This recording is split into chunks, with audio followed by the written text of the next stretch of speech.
Yesterday, my biggest concern was whether my lesson on fractions was engaging enough. I was worried about parent-teacher conferences next week and if I had enough printer ink to make copies of the spelling test. Today, I watched 3 people die. Today, I became responsible for 11 children who may never see their parents again. My name is Ben Carver. I teach 4th grade at Glenwood Elementary, or at least I did until about 14 hours ago. I am writing this from a church off of Route 12, somewhere outside of town. The children are sleeping on the floor around me, and I can see shapes moving in the darkness beyond the stained glass windows. I do not know if anyone will ever read this, but I need to put it down somewhere. I need someone to know what happened. It started like any other Tuesday morning. My alarm went off at 6:30, and I made coffee in the same chipped blue mug I have used for 5 years.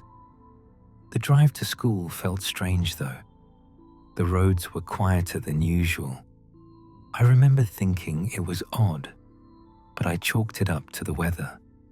Grey skies, that kind of heavy stillness in the air that makes everything feel muted. I got to Glenwood around 7:15. A few parents were dropping their kids off early, and I noticed they kept checking their phones, their faces tight with something I could not quite place. Worry, maybe, or fear. I did not think much of it at the time. In the teacher's lounge, my colleagues were whispering about something, an outbreak in the city about 40 miles east. Mrs. Walsh, the school secretary, said her sister lived out there and had not answered her phone all morning. Mr. Palmer, the gym teacher, made a joke about it being the zombie apocalypse. Everyone laughed nervously. I poured my coffee and told them the news always blew these things out of proportion. Every few years, there is a new panic. Bird flu, swine flu, whatever. It passes. I wish I had paid more attention. Principal Garrett made an announcement over the intercom around 7:45. He said all exterior doors were being locked as a precautionary measure and that parents should use the main entrance for drop-off. His voice was calm, professional. I had no reason to think anything was seriously wrong. When I got to my classroom, a few of my students were already there. Emma Hollister sat in the front row like always, quiet and watchful. Brandon Riley was in the back making paper airplanes. I noticed several desks were empty. About 6 students never showed up that day, their parents having kept them home. Smart parents, I suppose. Lucky parents. Brandon mentioned something that should have been a warning sign. He said his dad had been acting strange that morning, would not stop scratching at a bandage on his arm, would not eat breakfast, just sat at the kitchen table staring at nothing. I told Brandon his dad was probably just tired and started setting up for the morning lesson. First period began normally. I was halfway through explaining how to reduce fractions to their lowest terms when the intercom crackled to life. Principal Garrett's voice came through, but it sounded wrong, strained, thin. All teachers, please lock your classroom doors and keep students inside. This is not a drill. I repeat, this is not a drill. Then I heard it. Through the tiny speaker behind his voice, I heard screaming. Not one person, multiple people. And then the intercom cut out with a sharp click. I locked the door. My hands were shaking so badly, it took me 3 tries to get the deadbolt in place. 22 faces stared at me, waiting for me to tell them everything was okay. I did not know what to say. My classroom has a narrow window beside the door, maybe 4 inches wide. I looked through it just in time to see Mrs. Walsh running down the hallway. She was a heavy-set woman in her 60s, and I had never seen her move that fast. Her cardigan was torn and there was blood on her face. Something was chasing her. I want to say it was a person, and technically, I suppose it was. But it did not move like a person. It jerked and stumbled, its limbs bending at wrong angles, but somehow it was fast. Impossibly fast. I recognized the floral scrubs. It was the school nurse, Mrs. Hendricks, but her face was slack. Her eyes clouded over with something white and filmy, and her mouth was open in this horrible silent snarl. She caught Mrs. Walsh maybe 15 feet from my door. I watched through that narrow window as she pulled the secretary down and tore into her neck with her teeth. The children behind me were asking what was happening, their voices getting louder, but I could not look away. I could not move. Mrs. Walsh stopped screaming after about 30 seconds. Her body went still. I thought it was over. Then she got back up. Her movements were wrong, just like the nurse's, jerky and uncoordinated, but driven by something that did not care about balance or grace. Her eyes had gone milky. She turned toward my door, and I swear she looked right at me through that window. Several children started screaming. I spun around and gathered them away from the door, herding them toward the corner by the cubbies and the reading nook. Lily Foster was wheezing, her asthma flaring up from the panic. I knelt beside her and talked her through her breathing, slow and steady, while pressing my finger to my lips to signal the others to stay quiet. Through the window, I could see Mrs. Walsh pressing her face against the glass. Her breath left fog on the surface. Behind her, more shapes moved in the hallway. More of my colleagues, more of our students. I knew we could not stay. My classroom has an emergency exit at the back that leads to a small courtyard between the main building and the gymnasium. I never thought I would need it for anything other than fire drills. I gathered the children and whispered for them to follow me, to stay quiet, to hold hands. We were almost to the door when the window beside the main entrance finally gave way. Mrs. Walsh came through in a shower of broken glass. One of my students, a boy named Christopher, froze. He just stopped moving, paralyzed by fear, as she lurched toward him. I grabbed him by the collar and ran, practically dragging him across the room. I felt something cold brush against my shoulder as I shoved him through the emergency exit. I do not know how close it was. I do not want to know. We made it outside, all 22 of us. The courtyard was empty, bathed in that grey morning light. The gymnasium was maybe 50 yards away. I could see the doors from where we stood. I told the children to run. The gymnasium was chaos. Mr. Palmer was already there with about 30 students from other classes. He was pacing back and forth, his whistle still around his neck, running his hands through his hair and muttering about the buses.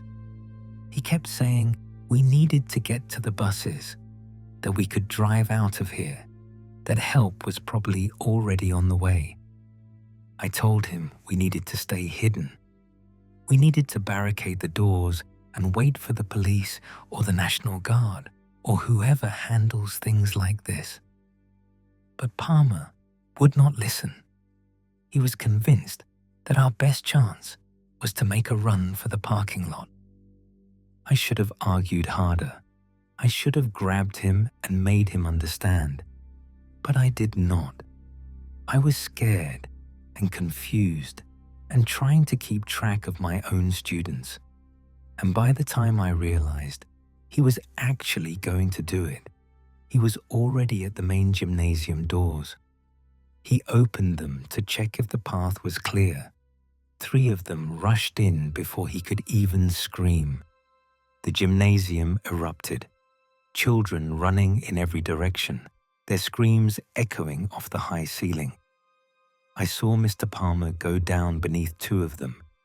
I saw students I recognized from the hallways, kids I had said good morning to for years, being pulled down and torn apart. I grabbed as many of my students as I could reach and ran for the equipment closet at the back of the gym. It was a storage room for basketballs and floor hockey sticks and folded up wrestling mats. There was a heavy metal door with a lock on the inside. 11 children made it in with me. 11 out of 22.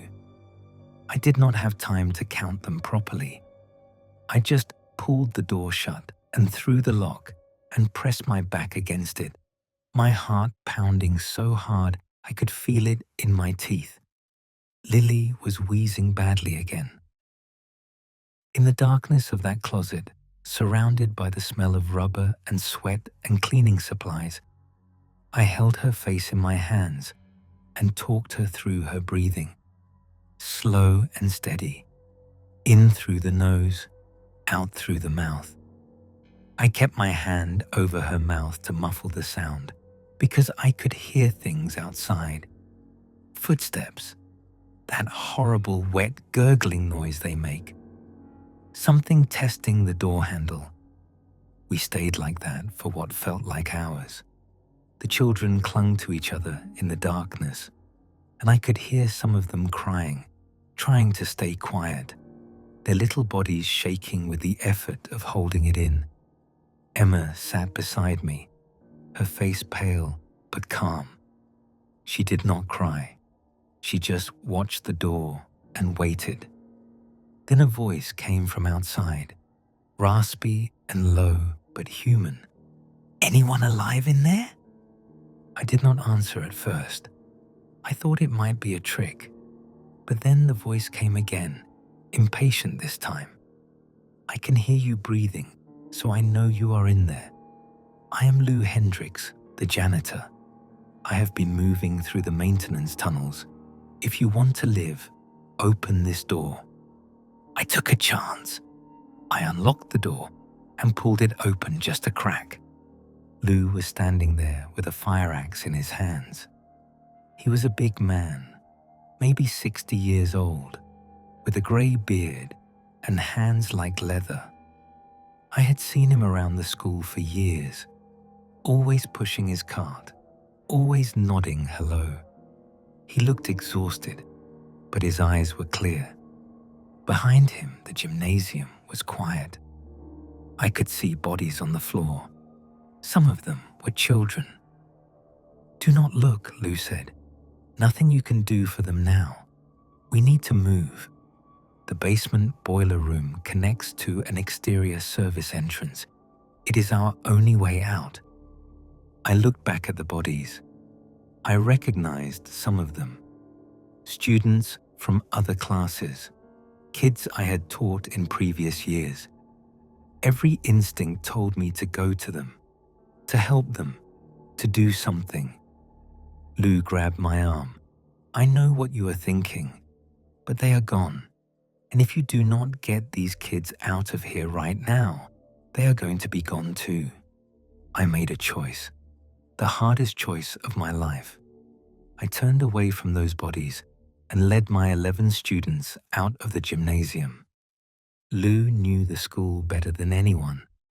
He had worked there for almost 20 years, and he knew every back hallway, every maintenance corridor, every shortcut that did not appear on any official map.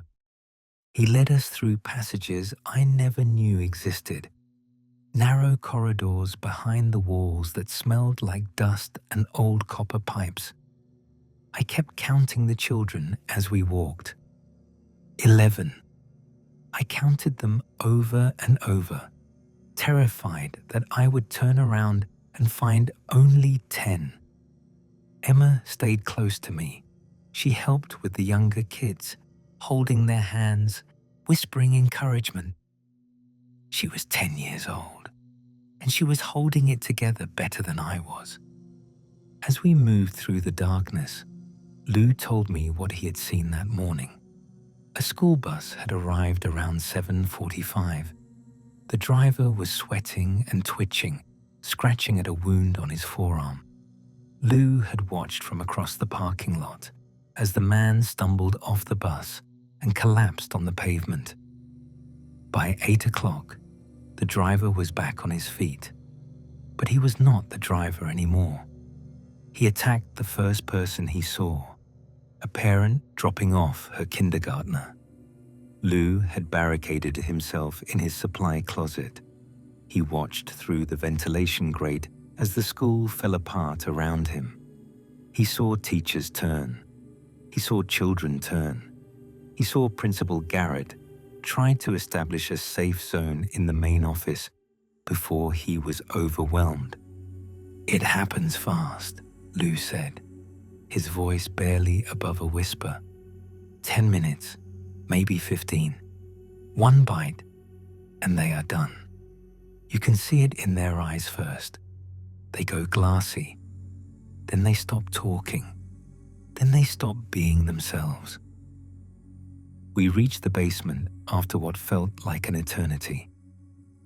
The boiler room was loud, the old furnace humming and clanking, and it took a moment for my eyes to adjust to the dim light.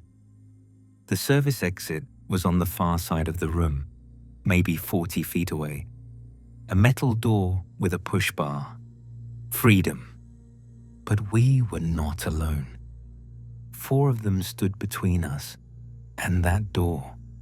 They were swaying slightly, their heads tilted at strange angles, making that low gurgling sound in their throats. One of them was wearing a school spirit tie, blue and gold, now stained dark with blood. Principal Garrett. Lou stepped forward, his axe raised.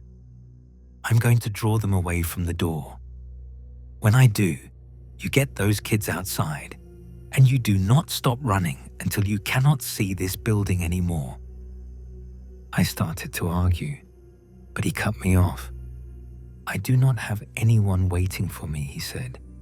"No family, no kids. But those children behind you, they have their whole lives ahead of them. That is worth something. That is worth everything." Before I could say another word, he slammed his axe against one of the metal pipes. The clang echoed through the basement like a bell. The 4 infected turned toward the sound, their milky eyes fixing on Lou. He ran toward the boiler, drawing them away from the exit. I pushed the children toward the door. Noah Webb, the athletic kid, helped me with the push bar. We burst out into the gray afternoon light as Lou's scream echoed behind us. I did not look back. The world outside had changed. The parking lot was scattered with abandoned cars, their doors hanging open, their engines still running. I could see smoke rising from somewhere in town, a thick black column against the gray sky. There were no sirens, no helicopters, no signs that anyone was coming to help. I spotted a school bus near the back of the lot. It was empty, the doors closed, and when I climbed inside, the keys were still in the ignition. I do not know whose bus it was or where its driver had gone. I did not care.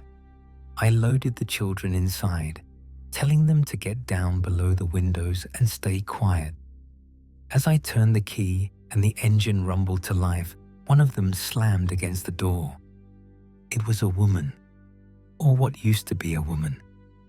Her face was pressed against the glass, her fingers scrabbling at the seam of the door. I put the bus in gear and pulled away. and I heard a wet snapping sound as the door caught her hand. I did not stop. I drove for almost an hour. I did not know where I was going, just away.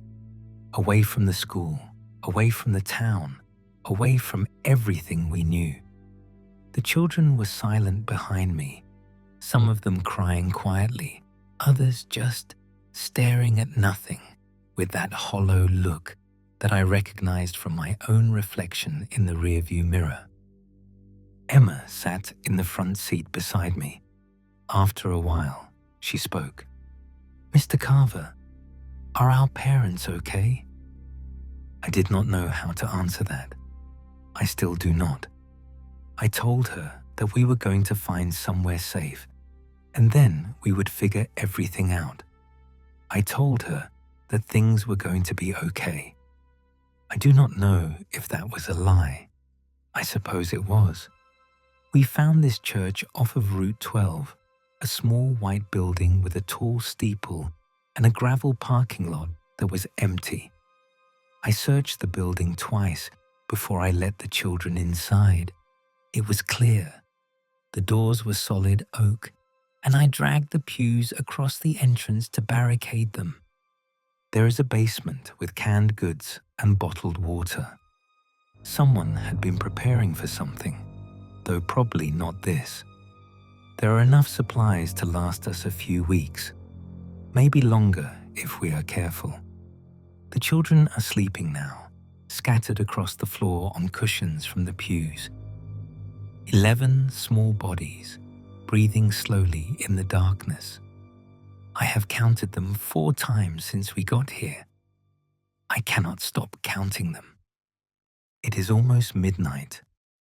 Through the stained glass windows, I can see shapes moving in the darkness outside. They have not tried to get in yet. I do not know if they know we are here. I do not know how much longer we can stay. I keep thinking about this morning, about my lesson plans, about the parent-teacher conferences I was worried about my apartment with its dirty dishes in the sink and the laundry I was supposed to do this weekend. All of it feels like a dream now, like something that happened to someone else a very long time ago. I am not a hero. I am a 4th grade teacher who knows how to reduce fractions and the proper way to diagram a sentence. I do not know how to survive in a world like this. I do not know how to keep 11 children alive when everything out there wants to kill us. But I have to try. If you are reading this, I do not know what to tell you. I do not know if help is coming. I do not know how far this has spread, or if there is anywhere left that is safe. All I know is that I have 11 children counting on me, and I am going to do whatever it takes to protect them. If you have children of your own, hold them close tonight. Tell them you love them. Do not let go. And if you are somewhere safe, stay there. Lock your doors. Board your windows. Do not let anyone in unless you are absolutely sure they are still human. Because whatever this is, it is spreading. I could hear more of them gathering outside a few minutes ago, drawn by something I could not see. There are more of them now than there were an hour ago. I should go. I need to check the barricades one more time. I need to make sure the children are still sleeping. I do not know if I will write again. I do not know if there will be a tomorrow to write about. But if there is, I will be here, counting my students, watching the windows, waiting. The world we knew is already gone. All we can do now is survive.